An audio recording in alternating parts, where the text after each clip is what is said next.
La historia del conflicto armado colombiano y la de sus procesos de paz tienen su origen en la segunda mitad del siglo XX, cuando una serie de hechos marcaron el rumbo que tomaría el país y serían el inicio de una época denominada como la violencia. En medio de la lucha de partidista entre liberales y conservadores, el 9 de abril de 1948 fue asesinado el liberal Jorge Eliezer Gaitán, hecho que desató el terror en los campos y ciudades del país, escenarios del nacimiento de las autodefensas campesinas y las guerrillas liberales y comunistas. El Frente Nacional jugó un papel muy grande en cerrar, digamos, las posibilidades de participación política de la sociedad colombiana. Entonces eso facilitó, ¿sí?, que se dieran elementos de violencia política, ¿sí? El 9 de diciembre de 1990, durante el gobierno de César Gaviria Trujillo, los colombianos votaron por la conformación democrática del grupo de líderes encargados de discutir y escribir la Constitución de 1991. Dada la crisis que venía dándose en el Estado, sobre todo por la ilegitimidad en la acción del Estado y por la grande incidencia que tenía el narcotráfico con sus acciones bélicas y sus acciones terroristas, queriendo sortear ese panorama que vivía Colombia, particularmente en la década de los 70 y en especial la década de los 80, un grupo de estudiantes universitarios propusieron la séptima papeleta con el fin de conjurar la crisis que se venía dando por parte del Estado y colocarle un freno talanquera a el fenómeno de el narcotráfico y el terrorismo que se está implementando a partir de los narcotraficantes. La constituyente estuvo conformada por 70 miembros que provenían de diversas corrientes políticas. Ante la pluralidad de partidos políticos, se decidió elegir una presidencia tripartita, con líderes de los tres partidos políticos que más obtuvieron votación: el Partido Liberal Colombiano, la Alianza Democrática M19 y el Movimiento de Salvación Nacional. De esta forma, la Asamblea contó con la dirección de Horacio Serpa, Álvaro Gómez Hurtado y Antonio Navarro Wolf. La Constitución de 1991 es considerada la Constitución de los derechos, ya que reconoce y consagra no solo los derechos fundamentales, sino los derechos económicos y sociales, y los derechos colectivos o de tercera generación. ¿Qué se logró puntualmente en la Constitución del 91?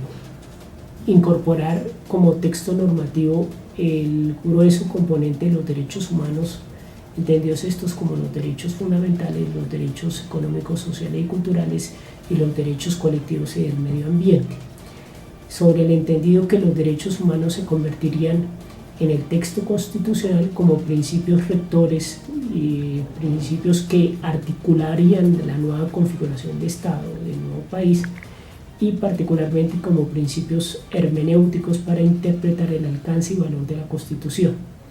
El proceso de paz del Caguán es el más famoso intento de paz que hayan realizado la guerrilla de las FARC y el gobierno colombiano. Se desarrolló desde 1998 hasta 2002, teniendo como principal escenario una zona de despeje comprendida por los municipios de Mesetas, La Uribe, La Macarena, Villahermosa y San Vicente del Caguán, con una dimensión de 47.000 kilómetros cuadrados.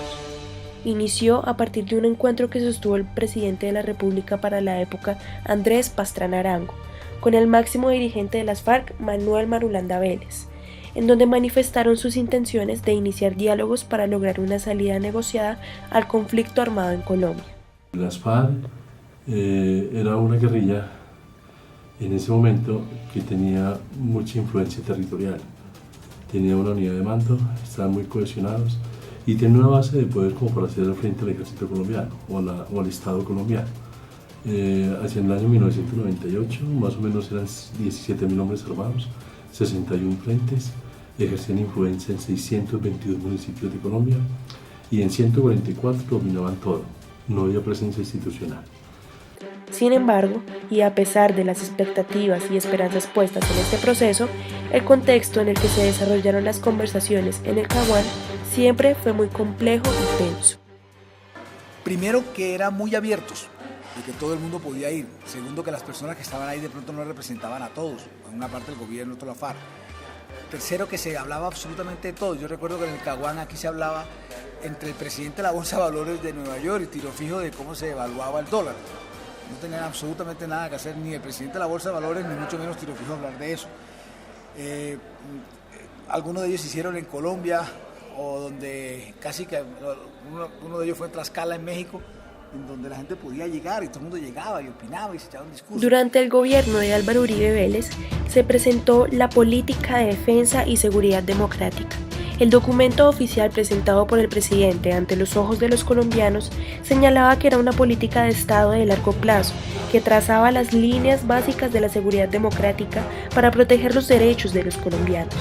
Esta se desarrollaría en coordinación con todas las entidades del gobierno y las demás ramas del poder. De este documento se expone en primer lugar los fundamentos de la política. Se describe las principales amenazas que pesan sobre la democracia colombiana y la seguridad de los ciudadanos.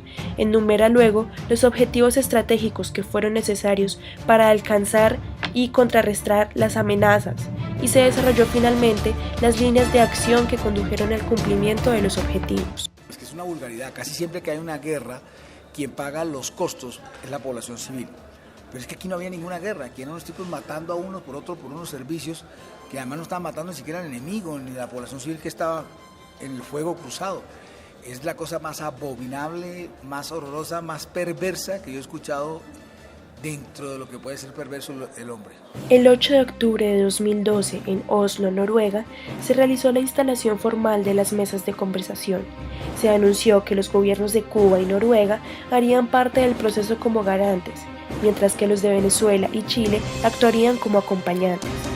Para garantizar la transparencia del proceso, se tuvo pactada la elaboración de informes periódicos y el establecimiento de canales de difusión para dar a conocer los avances de la negociación.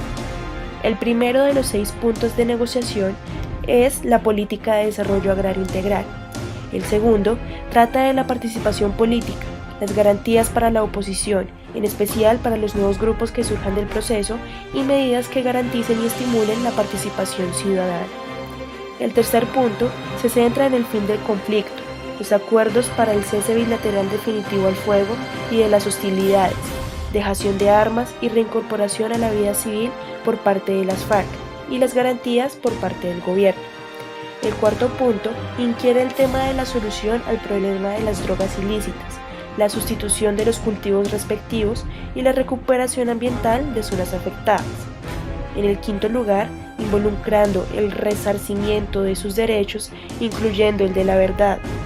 Y el último punto, sobre la implementación, verificación, refrendación y acompañamiento internacional.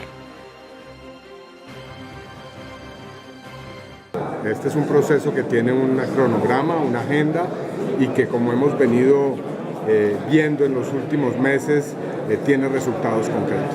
El presidente es quien tiene la responsabilidad y es quien tiene el manejo absoluto de la paz, y eso depende mucho de su estilo de gobierno, de su temperamento, de su forma de ser, y creo que con críticas y con beneficios el proceso de paz se ha ido adelantando, se han tenido avances importantes y hoy han ocurrido unos temas sensibles que la comunidad rechaza, pero que se pueden corregir y continuar con el proceso. Bueno, aquí lo importante es que los representantes son los representantes que cada bloque escogió. 2, que ha habido armonía y simpatía entre ellos. 3, que se cogieron 5 puntos para que dentro de esos 5 puntos además se delimitaron los temas en los cuales no se puede salir el proceso de paz. Y además no ha estado más o menos compacto en el sentido de que no pueden ir periodistas sapos, no pueden ir congresistas sapos, no pueden ir actores de la sociedad sapos, los gremios sapos, nadie está por ahí. Están los representantes acordando lo que hay que acordar y después eso irá al referéndum.